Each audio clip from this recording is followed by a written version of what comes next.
एक चीज़ तो क्लियर होगी कि निकाहनामा जाली है। अगर निकाहनामे की हकीकत नहीं है तो फिर क्या ये निकाह नहीं ज़िना है? जी बिल्कुल, ये 110% जना, और इसमें ऑफेंस जो है वो अंडर 376 हम इसमें ऐड कर चुके हैं।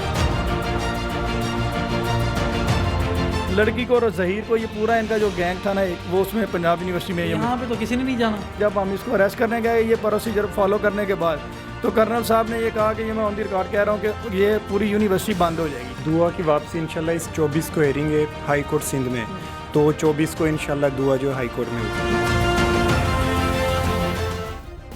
सब्सक्राइब करें और बेल दबाएं ताकि कोई खबर रह न जाए।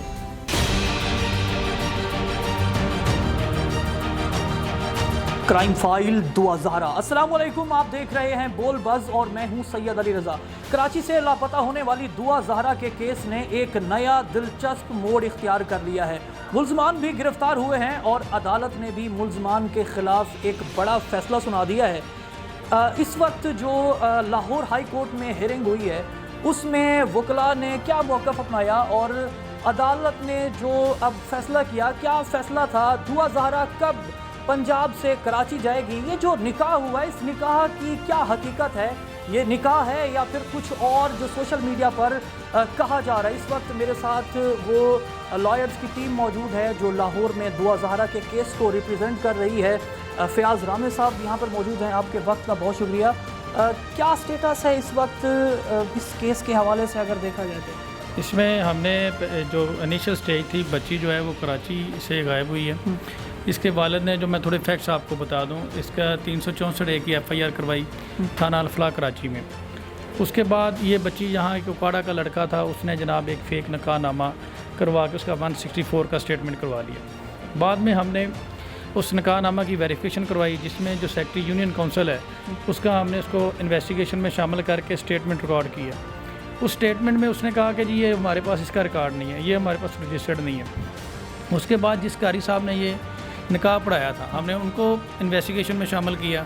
उनकी स्टेटमेंट जो है वो 161 के तहत हमने रिकॉर्ड की। उन्होंने कहा जी कि मैंने ये निकाह पढ़ाया ही नहीं।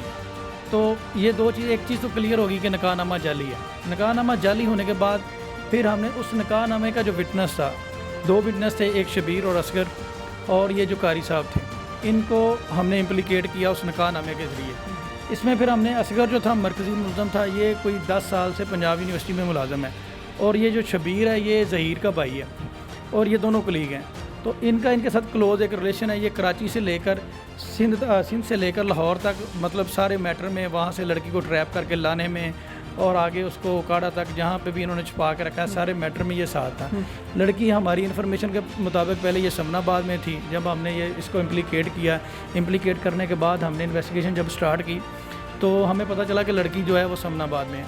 वहाँ से फिर वो मिस हो गई। उसके बाद फिर उसने, ये जो मरकज़ी मुलज़म है असगर, इसने उनको पनाह दी हुई थी पंजाब यूनिवर्सिटी में। जब हम इसको वहाँ पे प्रॉपर, लड़की को भी वहाँ पनाह दी हुई थी, लड़की को पंजाब यूनिवर्सिटी में, लड़की को और जहीर को, ये पूरा इनका जो गैंग था ना वो उसमें पंजाब यूनिवर्सिटी में, यहाँ पे तो किसी ने नहीं जाना। हाँ, यहाँ पंजाब यूनिवर्सिटी में मौजूद थी। वहाँ पे एक कर्नल साहब थे, उनके घर में इन्होंने, उनके ये पिए हैं, उनके वो रिटायर्ड कर्नल साहब हैं, उनके घर में इन्होंने इसको पनाह दी हुई थी। हमने सिंध जो होम डिपार्टमेंट है उससे परमिशन लेने के बाद, IG सिंध जो है उससे परमिशन लेने के बाद जब हम इन्होंने गए तो इन्होंने कहा जी आप परमिशन लेकर नहीं आए। हमने एक प्रोसीजर पूरा किया। यहाँ से जो पंजाब होम सेक्रेटरीट है वहाँ से हमने परमिशन ली, DPO लाहौर से हमने परमिशन ली। इस चक्कर में 2 दिन हमारे ज़ाया हो गए। 2 दिन में क्या हुआ कि इन्होंने लड़की को वहाँ से गायब कर दिया।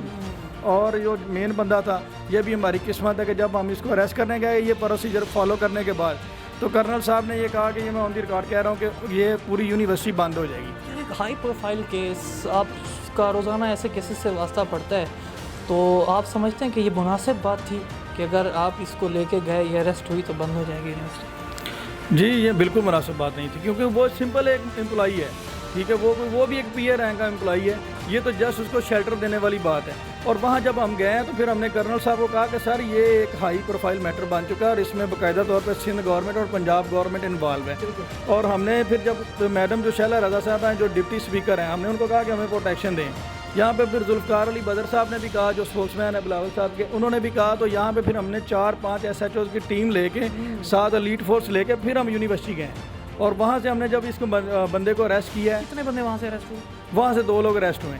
उनको जब हमने अरेस्ट किया फिर हम उसको लेके आए मुस्लिम टाउन थाना तक। तो इन्होंने पहले तो मैटर को लाइट लिया, वहाँ पे भी इन्होंने हर्डल्स क्रिएट करने की कोशिश की, लेकिन फिर इन्होंने जब देखा कि ये प्रॉपर कोऑर्डिनेशन के लॉ प्रोसीजर फॉलो करके आए हैं, तो फिर अगले दिन जब हमने रिमांड इनका लिया है कोर्ट से, उस वक्त इन्होंने बड़ी उसमें हर्डल क्रिएट की। इन्होंने कोई प्राइवेट बंदे वहाँ पे बुला लिए 40-50। अब कोर्ट की जानिब से कितने दिन का रिमांड है और आगे किस तरह लॉ फॉलो होगा? ये 2 दिन का उन्होंने ट्रांजिट रिमांड लिया था, असल रिमांड देना है ट्रायल कोर्ट में जो वहाँ कराची में मौजूद है। तो ये 14 दिन का तो हमारा राइट है, उससे ज़्यादा अगर कोर्ट देना चाहे तो उसकी मर्जी है।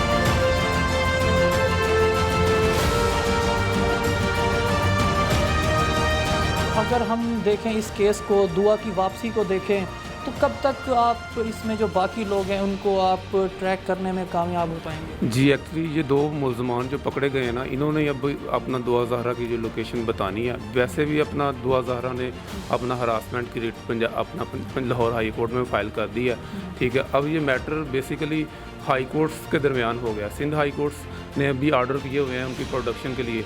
अब लाहौर हाई कोर्ट ने उन्हें हरासमेंट, अब देखते हैं ये हैं कि लाहौर हाई कोर्ट क्या करती है। पहले लाहौर हाई कोर्ट का जो फैसला है ना, ये बड़ा अपना मायने रखता है, ठीक। उसके अलावा अपना फिर ट्रायल कोर्ट अपना सिंध, तो वो वहाँ पता चलेगा ही ना। हरासमेंट के हवाले से मतलब ये थोड़ा इस पे हरासमेंट मतलब की जाए, ये एक रिट की जाती है हाई कोर्ट में। ये दुआ की जानिब से की गई? ये ज़हीर की वालदा की तरफ से की गई है कि हमें इलीगली पंजाब गवर्नमेंट जो है वो हरासा कर रही है। ये रिट तब की जाती है जब आप किसी को बगैर किसी FIR हरासा कर रहे हैं। तो ये इलीगली हरासमेंट तो नहीं हो रही, ये तो प्रॉपर लॉ प्रोसीजर के तहत एक FIR है और इसमें तो लीगल प्रोसीजर फॉलो हो रहा है। बेसिकली ये जो रिट है ये पहली दूसरी पेशी में खारिज हो जाएगी जब इसमें SSP जो इन्वेस्टिगेशन सिंध है वो जब अपनी रिपोर्ट सबमिट करेंगे और जो कोर्ट के ऑर्डर हैं ट्रायल रिमांड जिन्होंने अलाउ किया है, वो सारी प्रोसीडिंग जो अभी तक केस में हो चुकी हैं वो जो पेश करेंगे ऑनरेबल कोर्ट में।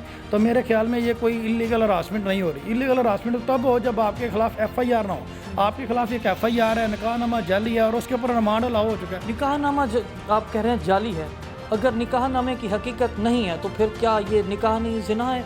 जी बिल्कुल, ये 110% जना, और इसमें ऑफेंस जो है वो अंडर 376 हम इसमें ऐड कर चुके हैं उसी FIR में ज़हीर की हद तक। और ये तो जब मेडिकल करवाया जाएगा तो उसमें पता चलेगा मज़ीद कि ये 1 की हद तक जना का ऑफेंस ऐड होता है या 2 की हद तक, या कितने लोगों की हद तक होता है, ये कितने लोगों ने बच्ची को मिस यूज़ किया है। ये तो मेडिकल की बातें, ये अब जैसे जैसे इन्वेस्टिगेशन आगे बढ़ेगी वैसे वैसे ये चीज़ें क्लियर होंगी। कराची में हमने इसी तरह मौक़िफ़ लिया और वहाँ पे जो अल्ताफ़ खोसू साहब की टीम है उन्होंने बात की हमसे, तो वो कह रहे थे कि बच्ची को यहाँ से अगवा करके ले जाया गया।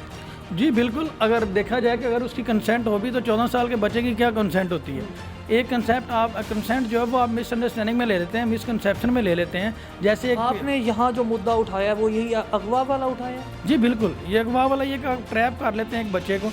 एक छोटा बच्चा उसको कहता है भी आया आपको मैं चॉकलेट खिलाता हूँ, तो वो उसकी कंसेंट क्या माने रखती है?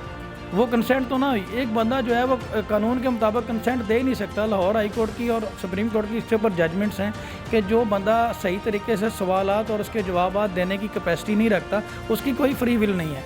और जिसको कॉन्सिक्वेंसेस का ही नहीं पता कि मेरे जवाब का कॉन्सिक्वेंसेस क्या होगा या मेरी स्टेटमेंट का कॉन्सिक्वेंसेस क्या, उसकी क्या फ्री विल?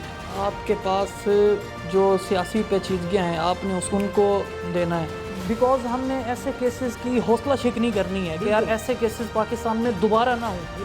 तो फिर क्या सज़ा जज़ा का कानून अगर आखिर में देखें तो किसको क्या सज़ा जज़ा हो सकती है इसमें 376 के तहत लाइफ इम्प्रिजनमेंट और डेथ पेनल्टी है, तो वो हो सकती है। इसमें मज़ीद भी अमेंडमेंट्स हो सकी हैं। और बाकी पेनल्टी को ज़रा ट्रांसलेट करो। डेथ पेनल्टी सज़ाए मौत होती है और क्या होता है, तो वो जो ऐसा करे उसके लिए सज़ाए मौत है और लाइफ इम्प्रिजनमेंट। जो जना वगैरह करे, इसी तरह से बच्ची को ट्रैप करके जो जना वगैरह करे उसके लिए लाइफ इम्प्रिजनमेंट है, 25 साल है वो। अगर लाइफ इम्प्रिजनमेंट होती है, अगर मेडिकल वगैरह इसमें आ जाता है तो उसमें तो वो एक स्ट्रॉन्ग एविडेंस है, उसको कैसे आप रिबर्ट कर सकते हैं? DNA वगैरह अगर आ सकता है और इसकी कोई जस्टिफिकेशन नहीं। अगर लड़की कहती है कि मैंने अपनी मर्ज़ी से किया है तो फिर दोनों की हद तक जना बिल रज़ा ऐड हो जाएगा। तो यह है कि इसमें बचत तो नहीं है किसी सूरत में। क्या आइडिया है कब तक दुआ की वापसी होगी यार? इंशाल्लाह ये जो अपना नेक्स्ट सिंध हाई कोर्ट की जो अपना हेयरिंग है ना वो डिसाइड कर देगी कोई मैटर किस तरफ जाएगा। हाँ जी इंशाल्लाह। क्या कहने जी, क्या कहने। आप भी यहाँ पर सारे इस केस को देख रहे हैं, आपका क्या आइडिया है? दुआ की वापसी जो है उनके वालिदैन के लिए सबसे बड़ी खुशखबरी है। और जो लोग ट्विटर ट्रेंड चला रहे हैं वो भी यही कह रहे हैं कि यार दुआ को वापस जाना चाहिए। तो दुआ की वापसी कब तक हो जाएगी? दुआ की वापसी इंशाल्लाह इस 24 को हेयरिंग है हाई कोर्ट सिंध में, तो 24 को इंशाल्लाह दुआ जो हाई कोर्ट में होगी। हाँ जी जनाब, क्या तैयारी है, वापसी कब तक होगी दुआ की? इंशाल्लाह देखें ना, अभी हाई कोर्ट में उन्होंने रिट की है, तो रिट हाई कोर्ट जब भी बुलाएगा ना वो एसएसपी या डीआईजी को बुलाएगा। जब वो उनको डायरेक्शन करेगा एसएसपी या डीआईजी को, विद इन 24 घंटे के अंदर वो प्रोवाइड कर देंगे उसको। एक हाई प्रोफाइल केस जिसकी तरफ पूरी कौम देख रही है, अदालत उसकी जानिब देख रही है और वकला की टीम उस हवाले से काम कर रही है, इदारे कंसर्न जो हैं वो काम कर रहे हैं, पुलिस अपनी एफर्ट डाल रही है। तो आज हमने इस केस का जो स्टेटस है वो हमने आपके सामने रखा कि करंट क्या अपडेट है। अब इस केस ने जो नया मोड़ इख्तियार किया, एक नई जो डेवलपमेंट हुई है वो हमने आपके सामने रखी। आपके आसपास कोई इंस्पिरेशनल मोटिवेशनल स्टोरी मौजूद है या आपके अंदर कोई टैलेंट मौजूद है तो हमारे फेसबुक पेज बोल न्यूज़ पर हमसे रब्ता करें। मुझे दीजिए इजाज़त और देखते रहिए पाकिस्तान का नंबर 1 न्यूज़ चैनल बोल न्यूज़।